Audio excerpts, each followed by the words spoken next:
दोस्तों कि जैसा कि यहाँ पे आप देख पा रहे होंगे कि national health mission Uttar Pradesh के हम ऑफिशियल वेबसाइट पे हैं। स्क्रीन पे आपको बहुत क्लियर दिख रहा होगा कि यूपीएनएचएम के हम ऑफिशियल वेबसाइट पे हैं। और यहाँ पे इस थ्री डॉट पे आप क्लिक करने के बाद से जो है आप यहाँ पे जब आएंगे अपॉर्चुनिटीज़ वाले ऑप्शन पे आप आएंगे तो जो अपॉर्चुनिटीज़ हैं इस पर जब आप क्लिक कर लेते हैं, क्लिक करने के बाद आप देखेंगे कि जो फॉर्म वगैरह भरे जाते हैं वो यहीं से भरे जाते हैं। ठीक है, तो यहाँ पे देख सकते हैं कि यूपीसीएचओ का फॉर्म शुरू हो चुका है 28 तारीख से लेकर 17 नवंबर तक। और यहाँ पे देख सकते हैं इसका पूरा डिटेल्स भी इन्होंने जारी कर दिया है और यहाँ से अप्लाई भी कर सकते हैं, जिसका वीडियो मैंने ऑलरेडी बता के आपको बना दिया है और बता भी दिया है। अब इसको हम पीडीएफ को डाउनलोड कर लेते हैं। यहाँ पे हम क्लिक करेंगे, उसके बाद से देखेंगे डाउनलोड अगेन के बाद से ये सीधे पीडीएफ खुल के आ जाता है। तो आपको अब पता चल गया होगा कि ये पीडीएफ जो है वो ऑफिशियल है, यूपीएनएचएम ने ही जारी किया है। अब यहाँ पे देख सकते हैं कि यूपीसीएचओ की वैकेंसी जो है 25/10/2024 की डेट में जो है इसका जो है नोटिफिकेशन रिलीज हुआ है, जिसके वीडियो मैंने ऑलरेडी बता रखा है और आपको समझा भी रखा है। अब यहाँ पे देख सकते हैं कि 7400 प्लस वैकेंसी है, यानी कि 7401 टोटल यहाँ पे वैकेंसी है। और फॉर्म आपके आज की डेट से शुरू हो चुके हैं, जैसा कि स्क्रीन पे आप देख पा रहे होंगे कि 28/10/2024 से लेकर 17/11/2024 तक फॉर्म आपके भरे जाएंगे। तो फॉर्म आज से यहाँ पे शुरू हो चुका है। अब दोस्तों फॉर्म तो शुरू हो चुका है, वैकेंसी वगैरह भी बढ़ गई है, खुशी की बात सब कुछ है। लेकिन यहाँ पे एक साइड न्यूज़ ये है कि इस बार यूपीसीएचओ भर्ती में बहुत सारे बदलाव देखे गए हैं। कौन कौन से बदलाव हैं, किस तरह से बदलाव हैं और साइड न्यूज़ क्या होने वाली है और अनएक्सपेक्टेड न्यूज़ क्या होने वाला है, ये सारा कुछ डिटेल्स इसी वीडियो में हम पर्दाफाश करने वाले हैं। तो बिना किसी देरी के ये वीडियो को शुरू कर लेते हैं। चैनल पे हमारे पहली बार आए, चैनल को सब्सक्राइब करके बेल आइकन को जरूर प्रेस कर लें, क्योंकि आप जानते हैं कि यूपीसीएचओ का हर एक अपडेट फॉर्म भरने से लेके ज्वाइनिंग तक का हर एक अपडेट जो है आपको हमारे चैनल पे देखने को मिलेगा। इसके पहले भी कई सीएचओ का बैच निकल चुका है, जिसका फुल इन्फॉर्मेशन पीडीएफ से लेकर बॉन्ड भरने तक सब कुछ मैंने आपको बताया है। तो इस वैकेंसी का भी मैं सारा कुछ डिटेल्स आपको मैं बताऊंगा स्टेप बाय स्टेप, एक एक करके। जब जब आपको ज़रूरत पड़ेगी तब तब आपको वीडियो मिल जाएगा। तो चैनल को अभी सब्सक्राइब कर लीजिए, बेल आइकन को ऑल वाले ऑप्शन पर प्रेस कर दीजिए ऑल पे, और ये वीडियो एक बार अपने सभी दोस्तों के साथ शेयर कर दीजिए, क्योंकि सबके मन में इस समय एक ही शब्द है कि क्या इस वैकेंसी में एग्ज़ाम होगा क्या। तो उसी का हम पर्दाफाश करने वाले हैं। और एग्जाम होगा तो किस प्रकार से होगा, क्या कुछ उसके क्राइटेरिया रहेंगे, सारा कुछ डिटेल्स में बात करेंगे। तो बिना किसी देर का ये वीडियो को शुरू करते हैं, और एक बार चैनल को आप सब्सक्राइब करके और वीडियो को शेयर तब तक कर दें। तो दोस्तों यहाँ पे जैसा कि आप देख पा रहे होंगे बहुत क्लियर शब्दों में इन्होंने लिख रखा है कि वैकेंसी आपका जो है 28/10/2024 से शुरू हो चुकी है, 17/11/2024 तक फॉर्म आपके भरे जाएंगे। अब आगे बात कर लेते हैं टोटल ऑफ वैकेंसी की। बात कर लेते हैं तो टोटल ऑफ वैकेंसी आपको पता ही है कि 7401 वैकेंसी टोटल है। टोटल ऑफ वैकेंसी 7401 है। एसटी कैटेगरी में 148, एससी कैटेगरी में 1555, ओबीसी में 1998, ईडब्ल्यूएस में 740 और यूआरएन जनरल कैटेगरी में 2960 वैकेंसी यहाँ पे टोटल रखी गई है। बाकी रिजर्वेशन जो है वुमेन को 1480, पीडब्ल्यूडी को 296 और एक सर्विसमैन को 370 और डिपेंडेंट ऑफ फ्रीडम फाइटर के लिए 148 पोस्टें रखी गई हैं। टोटल यहाँ पे 7401 पोस्ट पे वैकेंसी आपकी निकली हुई है सीएचओ की। अब आगे बात कर लेते हैं, एक विशेष सूचना आप सबके लिए है जो कि जानना आपको बहुत ज़रूरी है, इंपॉर्टेंट चीज़ है, इसको जानना ज़रूरी है। पूर्व में राष्ट्रीय स्वास्थ्य मिशन उत्तर प्रदेश के अंतर्गत संविदा कम्युनिटी हेल्थ ऑफिसर 5582 की अभ्यर्थी हेतु प्रकाशित विज्ञापन संख्या इतना यहाँ पे दे रखा है। दिनांक 25/1/2024 में जिन आवेदकों द्वारा आवेदन किया जा चुका है उन्हें इस भर्ती प्रक्रिया में दस्तावेज के आधार पर यथावत सम्मिलित कर लिया जाएगा। ऐसे अभ्यर्थी को पुनः आवेदन करने की आवश्यकता नहीं है। तो आपको मैंने पहले ही बताया था, ऑलरेडी मैंने कल की डेट में आपको बता दिया था कि जो अभ्यर्थी फॉर्म ऑलरेडी भर चुके हैं उन्हें फिर से फॉर्म भरने की कोई भी ज़रूरत नहीं है। उनको किसी भी प्रकार का कोई फॉर्म भरने की ज़रूरत नहीं है। तो उनका कोई संशोधन या करेक्शन है तो करेक्शन अपना कर सकते हैं। बहुत क्लियर बात इन्होंने लिख रखा है, जो कि मैंने कल की डेट में मैंने आपको बता भी दिया था कि आपको एक फॉर्म भरने की ज़रूरत नहीं है, तो आपने पहले ही फॉर्म भर रखा है। तो अब यहाँ पे आगे देख लेते हैं, क्वालिफिकेशन देख लेते हैं कि क्या क्या क्वालिफिकेशन है, क्योंकि बहुत सारे जेएनएम कैंडिडेट कंफ्यूज हैं कि क्या उनको भी फॉर्म भरने का मौका मिलेगा कि नहीं मिलेगा। तो मैं बता देता हूँ क्वालिफिकेशन क्या है, नहीं कि कौन कौन ऐसे कैंडिडेट हैं जो फॉर्म को भर सकते हैं। यहाँ पे देख सकते हैं candidate who have successful complete BSc nursing with integrated curriculum of certificate in community for nurses, CCHN certificate जिनके पास है वो सभी फॉर्म को भर सकते हैं। बीएससी वाले फॉर्म को भरेंगे और बीएससी के साथ जिन बीएससी के साथ सीसीएचएन सर्टिफिकेट है वो फॉर्म को भरेंगे। अब उसके अलावा कौन और फॉर्म भर सकता है, पोस्ट बीएससी वाले फॉर्म को भर सकते हैं। यहाँ पे देख सकते हैं post BSc, BSc nursing, course with integrated curriculum certificate in community health nurses, यानी कि जो बीएससी कर चुके हैं वो भी फॉर्म को भर सकते हैं, जो पोस्ट बीएससी कर चुके हैं वो भी फॉर्म को भर सकते हैं। लेकिन इन दोनों के साथ में एक चीज़ कॉमन है, एक चीज़ कॉमन है। कॉमन क्या है? एक चीज़ कॉमन है, कॉमन ये है कि इन दोनों के साथ में CCHN का सर्टिफिकेट होना ज़रूरी है। CCHN का सर्टिफिकेट आपके पास होना ज़रूरी है, ये कॉमन चीज़ है। अब यहाँ पे देख सकते हैं कि यूपी का आपके पास रजिस्ट्रेशन होना चाहिए। यहाँ पे देख सकते हैं कि candidate must be registered in UP nurse midwifery council, but candidate having registration in other state nursing council as nurse and midwifery also eligible to apply subject the submission the registration certificate nurses and midwifery within 90 day of provisional joining of district if shortlisted.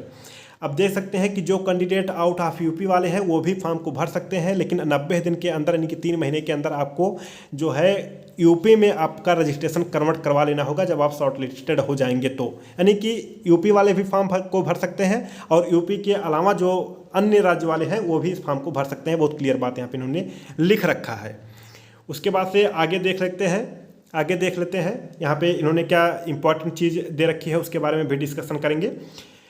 और आपको मैं बता देता हूं कि आपको यहाँ पे इंसेंटिव वगैरह का क्या सीन रहने वाला है, जो कि मैंने पहले ही बता रखा है कि 2.5 लाख का आपको 25,000 रुपये आपको पर मंथ मिलेंगे। सैलरी जो है 25,000 रुपये पर मंथ मिलेगी। 10,000 रुपये आपको जो है PBI मिलेगा, यानी कि 35,000 रुपये आपकी पूरी सैलरी यहाँ पे हो जाती है। तो 35,000 रुपये आपकी सैलरी है, 25,000 रुपये आपकी बेसिक सैलरी, 10,000 रुपये इंसेंटिव आपको दिया जाएगा। और 2.5 लाख रुपये का जो मैं बात कर रहा था वो 2.5 लाख रुपये का आपको बॉन्ड भरना है नॉन जुडिशियल पे, 100 रुपये का स्टाम्प वाले पे। ठीक है। बाकी देखिए बॉन्ड का जहाँ तक की बात है, जो आपका सिलेक्शन हो जाएगा जब आप डिस्ट्रिक्ट पे ज्वाइन करने जाएंगे तब आपको बॉन्ड भरने की जरूरत पड़ेगी। और बॉन्ड भरने की जब जरूरत पड़ेगी तो मैं बता दूंगा, इसमें आपको टेंशन लेने की जरूरत नहीं है। आप पहले अपने आप पे फोकस करें, फॉर्म भरें और उसके बाद से इसके प्रोसीजर जो भी है उसको फॉलो करें, उसको आप ध्यान में रखें। बाकी बॉन्ड भरने का क्या प्रक्रिया है, कैसे बॉन्ड भरा जाता है, क्या फॉर्मेट रहने वाला, ये सारी जानकारी जो है हमारे चैनल के माध्यम से आपको दे दिया जाएगा। उसके लिए आप बिल्कुल निश्चिंत रहें, हमारे ऊपर छोड़ दें सब चीज़ों के बारे में। आप बॉन्ड का बिल्कुल भी टेंशन ना लें। आपको सैलरी मैंने बता दिया है कि 25,000 रुपये पर मंथ, उसके बाद से 10,000 रुपये इंसेंटिव आपको मिलेगा। एज लिमिट की हम बात कर लेते हैं तो एज लिमिट आपका 21 साल से 40 साल तक के सभी लोग भर सकते हैं। जो लोग 21 साल से 40 साल तक के हैं वो फॉर्म को भर सकते हैं। अब साथ साथ में सबको रिजर्वेशन भी है, जैसा कि आपको पता है कि ओबीसी के लिए 5 साल और ओबीसी के लिए SC ST के लिए 15 साल फॉर डिसेबिलिटी, यानी कि 15 साल का एज रिलैक्सेशन डिसेबिलिटी पर्सन जो है उनको दिया गया है। यानी 5 साल ओबीसी NCL के लिए, SC ST के लिए भी 5 साल है और बाकी फिजिकली हैंडीकैप वगैरह जो है उनके लिए यहाँ पे रिजर्वेशन है। रिजर्वेशन आपको जो फॉलो होगा वो सिर्फ और सिर्फ यूपी वालों को मिलेगा, क्योंकि ये यूपी की वैकेंसी है। तो जिनके पास रिजर्वेशन लेना है उनको अपने कास्ट का सर्टिफिकेट लगाना है, चाहे वो ओबीसी के हों, चाहे SC के हों, चाहे ST के हों। कास्ट सर्टिफिकेट आपको नया बनवाना पड़ेगा। कास्ट सर्टिफिकेट 31 मार्च 2024 यानी एकेडमिक ईयर का जो है नया वाला कास्ट सर्टिफिकेट चलेगा। एक बड़ा फैक्टर ये भी रहता है कास्ट सर्टिफिकेट का, तो यदि आपके पास कास्ट सर्टिफिकेट नया नहीं है तो आप फॉर्म भर रहे हैं तो आप नया कास्ट सर्टिफिकेट बनवा के ही फॉर्म भरें। 31 मार्च 2024 के बाद का होना चाहिए। अब यहाँ पे देख सकते हैं कि कोविड का एक्सपीरियंस आपका वेटेज आपको मिलेगा। 5 नंबर आपको मिलेंगे। आपने यदि 1 साल काम किया है, 6 मंथ काम किया है, आपने 6 मंथ काम किया है तो आपको यहाँ पे 5 नंबर का वेटेज मिलेगा, 10 नंबर का 1 साल के लिए। और यहाँ पे 1 ईयर 6 मंथ के लिए आपको 15 नंबर का यहाँ पे वेटेज दिया जाएगा, जो कि कोविड का वेटेज आपको मिलेगा। तो 6 महीने के लिए 5 नंबर, 12 महीने के लिए आपको 10 नंबर और 18 महीने के लिए आपको 15 नंबर का यहाँ पे रिजर्वेशन कहें कि वेटेज मिलने वाला है। तो ये हो गया कोविड के बारे में। मिनिमम क्वालिफिकेशन कितना है यहाँ पे देख सकते हैं कि 33% mark in out of 100। EWS और जनरल वालों के लिए यहाँ पे 33 नंबर लाना कंपलसरी है। जो मिनिमम क्वालिफिकेशन है 33 नंबर है। 30 नंबर है ओबीसी के लिए। SC ST के लिए यहाँ पे 24 नंबर दे रखा है इन्होंने। मिनिमम क्वालिफिकेशन मार्क किए हैं, लेकिन इसके ऊपर ही मेरिट यहाँ पे जाती है। कोविड सर्टिफिकेट आपके पास यदि है तो उसका भी रिजर्वेशन आपको मिलेगा। उसके लिए QR कोड वाला कोविड सर्टिफिकेट वैलिड होगा, जिसके बारे में मैं डिटेल्स में आगे चर्चा करूंगा।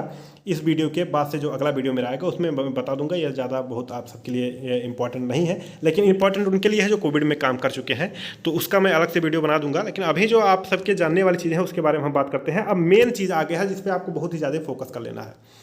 मेन चीज़ क्या है? मेन चीज़ ये है कि जिसमें आपको फोकस करना है सिलेक्शन प्रोसेस। यहाँ पे देख सकते हैं कि सिलेक्शन प्रोसेस जो है इस पर हम बात करते हैं। Selection process shall include 2 phase. यहाँ पे देख सकते हैं कि सिलेक्शन प्रोसेस आपका 2 फेज़ों में होगा। पहला फेज़ यह है कि सीबीटी आपका एग्ज़ाम होगा। दूसरा फेज़ ये है कि शॉर्ट लिस्टेड किए जाएंगे और शॉर्ट लिस्टेड के बाद वेरिफिकेशन होगा। पहला फेज़ क्या है, सीबीटी मोड आपके एग्जाम यहाँ पे कंडक्ट करवाए जाएंगे। यहाँ पे देख सकते हैं 2 फेज़ में आपको गुजरना होगा, 2 फेज़ से सिलेक्शन प्रोसेस के लिए। कंप्यूटर बेस्ड टेस्ट यानी सीबीटी टेस्ट होगा पहले फेज़ में। जो बड़ा कन्फ्यूजन बना होता है कि सीबीटी एग्जाम होगा कि नहीं होगा, तो बिल्कुल आप सबका सिलेक्शन प्रोसेस सीबीटी एग्जाम होगा। पहले फेज़ में आपको सीबीटी एग्जाम क्वालिफाई करना है, दूसरे में वेरिफिकेशन में फाइनल आपको क्वालिफाई करना है, उसके बाद से आपको ज्वाइनिंग प्रोसेस का आगे के लिए प्रोसीड किया जाएगा। तो यहाँ पे एक बड़ी न्यूज़ यह है कि यूपी सीएचओ 7401 वैकेंसी में एग्ज़ाम होगा। सबसे पहले आपको एग्ज़ाम देना होगा। एग्ज़ाम कितने नंबर का है उसके बारे में भी हम और अभी डिटेल्स में बात कर लेते हैं। तो एक बड़ा फैक्टर है जो आप लोगों ने जान ही गए होंगे कि आपको 2 फेज़ से गुजरना होगा। पहला फेज़ यह है कि सीबीटी एग्ज़ाम होगा, दूसरा फेज़ यह है कि वेरिफिकेशन प्रोसेस होगा। तो सबसे मेन जो प्रोसेस ये है कि सीबीटी एग्ज़ाम जो है क्वालिफाई आप करेंगे तभी आपको सीएचओ की ज्वाइनिंग मिलेगी। आपके पास वेरिफिकेशन का सेकंड स्टेप है, लेकिन सबसे मोस्ट और इम्पॉर्टेंट स्टेप ये या फिर कहें फेज ये है कि आपको एग्ज़ाम देना होगा CBT mode. Computer based test आपके होंगे। अब यहाँ पे देख सकते हैं कंप्यूटर बेस्ड जो आपके टेस्ट होंगे तो वो कितने नंबर के होंगे। तो यहाँ पे देख सकते हैं कि 100 नंबर का आपका टोटल एग्ज़ाम होगा, जिसमें से 80 नंबर जो है आपके 80 नंबर जो है आपके सब्जेक्ट से आएंगे 80 नंबर के, और 20 नंबर जो आपके आएंगे वो general aptitude, reasoning, awareness, basic computer knowledge. यहाँ पे देख सकते हैं 80-20 का रेशियो है, यानी कि 80 नंबर आपके कंसीडर किए जाएंगे सब्जेक्ट से, और 20 नंबर आपके जो कंसीडर किए जाएंगे वो जनरल नॉलेज और किससे, general knowledge, reasoning, math, aptitude, इन सब से। अच्छी बात यह है कि इसमें कोई निगेटिव मार्किंग नहीं है। यहाँ पे देख सकते हैं there is no negative marking, कोई निगेटिव मार्किंग नहीं है। 100 नंबर का आपको क्वेश्चन होगा, जिसमें से 80 नंबर आपको जो है सब्जेक्ट से रहेंगे और 20 नंबर जो है वो आउट ऑफ सिलेबस वाले रहेंगे, कि जो कि कह सकते हैं कि नर्सिंग के सिलेबस की चीज़ें नहीं हैं खैर अभी के लिए, क्योंकि ये जनरल नॉलेज, जनरल एप्टीट्यूड, ये सब चीज़ें आपको अटेम्प्ट किया जाएगा। प्रत्येक आप जब सही उत्तर देंगे तो उसका 1 नंबर मिलेगा, निगेटिव मार्किंग नहीं है। मैंने आपको बता दिया कि 100 नंबर के आपके टोटल यहाँ पे क्वेश्चन होंगे, जिसमें से कोई निगेटिव मार्किंग नहीं है, कोई निगेटिव मार्किंग नहीं है। आपको मैंने बता दिया कि कितने कितने नंबर की ज़रूरत पड़ेगी किसके किसके कैटेगरी के वालों के लिए, तो ये चीज़ का डिस्कशन मैंने कर ही लिया है। तो और उसके बाद से टाई होता है तो उसका डिटेल्स इन्होंने बता रखा है, और उसके बाद से और भी चीज़ें इन्होंने दे रखा है, और भी चीज़ें इसमें दे रखा है जो कि आपको जानना तो ज़रूरी है ही है, जिसका मैं अलग से वीडियो बना दूंगा। उसमें आपको मैं सारी चीज़ें बता दूंगा कि किस ज़िले में कितनी वैकेंसी है, और सर्टिफिकेट आपके पास जो होना चाहिए, यानी कि जो आप देख सकते हैं कि कास्ट सर्टिफिकेट वगैरह जो होना चाहिए, इस फॉर्मेट में आपके कास्ट सर्टिफिकेट वगैरह होने चाहिए। यहाँ पे देख सकते हैं ये कास्ट सर्टिफिकेट जो है, कास्ट सर्टिफिकेट इस पे रहेगा, इस फॉर्मेट पे, और उसके बाद से अनुभव सर्टिफिकेट जो रहेगा इस पे रहेगा, ठीक है। और QR कोड वाला अनुभव सर्टिफिकेट आपके पास होना चाहिए। तो ये कुछ डिटेल्स था यूपी सीएचओ 7401 के लिए, जिसमें नई चीज़ें ये इंक्लूड हुई हैं कि इसमें एग्ज़ाम होगा, 100 नंबर का एग्ज़ाम होगा, जिसमें 80 नंबर आपके जो है सिलेबस से रहेंगे और 20 नंबर आपके सिलेबस से नहीं रहेंगे, जो कि जनरल एप्टीट्यूड और इन सब चीज़ों से और मैथ वगैरह, रीजनिंग वगैरह से आपके 20 नंबर के क्वेश्चन आएंगे। निगेटिव मार्किंग नहीं है। और जीएनएम वाले इस फॉर्म को नहीं भर सकते हैं, सिर्फ और सिर्फ बीएससी वाले भर सकते हैं, और वो भी जो एकेडमिक ईयर के हैं वही लोग, उन्हीं का सिलेक्शन होगा। सिलेक्शन के लिए आपको 2 फेज़ से गुजरना होगा। पहला फेज़ ये है कि आपको सबसे पहले एग्जाम क्लियर करना है। दूसरा फेज़ ये है कि आपको डीबीपी में भी आपको पास होना है, तभी आपको ज्वाइनिंग मिलेगा। तो ये पूरा अपडेट था इस वैकेंसी से रिलेटेड। होप तो जानकारी आपको पूरा समझ में आया होगा। बाकी इस पर एक वीडियो मेरा और आने वाला है, जिसमें और भी जो चीज़ें इसमें छूट गई हैं उसको मैं कवर करूँगा, क्योंकि ये वीडियो काफ़ी अभी बड़ा हो चुका है, तो आप भी हमको लग रहा है बोर हो चुके होंगे। तो इसका मैं अगला वीडियो भी थोड़ी देर में लेकर आऊँगा, जिसमें और भी जो चीज़ें छूट गई हैं उसके बारे में हम डिस्कशन कर लेंगे। बाकी इस वीडियो में इतना ही। चैनल को सब्सक्राइब किए रहें। आपको बिल्कुल भी परेशान नहीं होना है, बिल्कुल भी पैनिक नहीं होना है। सब चीज़ एक एक करके स्टेप बाय स्टेप मैं आपको बताते चलूँगा, और स्टेप बाय स्टेप आप फॉलो करते चलेंगे तो डेफिनेटली आपका सिलेक्शन होगा। तो जैसे जैसे आपको ज़रूरत पड़ेगी, आपको कहना नहीं पड़ेगा, मैं वीडियो बना दूंगा एक एक करके हिसाब से, अपने हिसाब से, जब जब आपको ज़रूरत पड़ेगी। तो एक एक स्टेप से आपको मैं गुजारूंगा और एक एक स्टेप से आपको चलना होगा।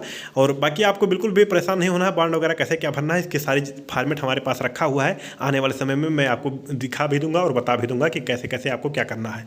तो ये कुछ अपडेट्स था इस वैकेंसी से रिलेटेड। होप सो जानकारी आपको समझ में आई होगी। चैनल को सब्सक्राइब किया है, अपने दोस्तों को एक बार वीडियो शेयर कर दें, जिससे उनको भी अच्छे से सारी चीज़ें समझ में आ जाएँ, अच्छे से सारी चीज़ें समझ में उनको आ जाएंगी। और बाकी चैनल को सब्सक्राइब आप किए रहेंगे तो हर एक अपडेट आपको मिलता रहेगा। बाकी इस वीडियो में इतना ही। तब तक के लिए अपना ख्याल रखें, अपनों का ख्याल रखें। जय हिंद, जय भारत।